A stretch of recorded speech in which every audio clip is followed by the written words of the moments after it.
ഒരിടത്ത് വളരെ ദേഷ്യക്കാരനായ ഒരു കുട്ടിയുണ്ടായിരുന്നു.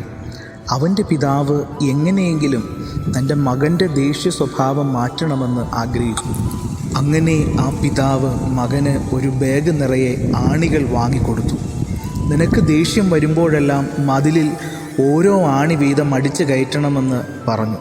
മകൻ ഏറെ സന്തോഷത്തോടെ സമ്മതിച്ചു.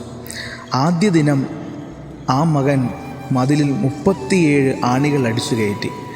ആണികൾ അടിച്ചു കയറ്റുന്ന ബുദ്ധിമുട്ട് കാരണം അടുത്ത ഏതാനും ആഴ്ചകൾ ആ കുട്ടി ക്രമേണ തൻ്റെ കോപം നിയന്ത്രിക്കാനായി തുടങ്ങി. മതിലിൽ തറയ്ക്കുന്ന ആണികളുടെ എണ്ണം പതുക്കെ കുറഞ്ഞു തുടങ്ങി. മതിലിൽ തറയ്ക്കുന്നതിനേക്കാൾ എളുപ്പം തൻ്റെ കോപം നിയന്ത്രിക്കുന്നതാണ് നല്ലത് എന്ന് ആ കുട്ടി കണ്ടെത്തി. ഒടുവിൽ ആ കുട്ടിക്ക് ദേഷ്യം വരാത്ത ദിവസം വന്നു.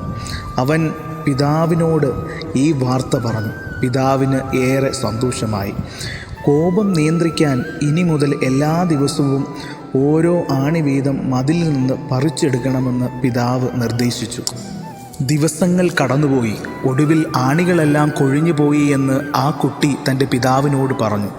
പിതാവ് മകൻ്റെ കൈപിടിച്ച് മതിലിനരികിലേക്ക് കൊണ്ടുപോയി. നീ നന്നായി ചെയ്തു മകനെ, പക്ഷേ മതിലിലെ പാടുകൾ നോക്കൂ. മതിലൊരിക്കലും പഴയതുപോലെയാകുകയില്ല. ദേഷ്യത്തിൽ എന്തെങ്കിലും പറയുമ്പോൾ അവ ഇതുപോലെ ഒരു മുറിവ് അവശേഷിപ്പിക്കും. നമുക്ക് ഒരു മനുഷ്യനിൽ ഒരു കത്തി കുത്തിയിറക്കി അത് പുറത്തെടുക്കാൻ കഴിയും. ക്ഷമിക്കണം എന്ന് നീ എത്ര തവണ പറഞ്ഞാലും പ്രശ്നമില്ല.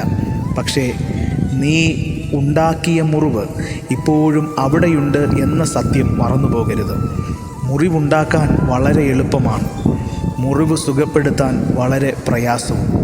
മുറിപ്പാടുകൾ ഉണ്ടാക്കാതെ നന്മ നിറഞ്ഞ ജീവിതം കാഴ്ചവെക്കാൻ നമുക്ക് കഴിയട്ടെ. ദേഷ്യം ഉപേക്ഷിക്കാം, വിവേകമുള്ളവരായി ജീവിക്കാം. ദൈവം അനുഗ്രഹിക്കട്ടെ. ശുഭദിനം.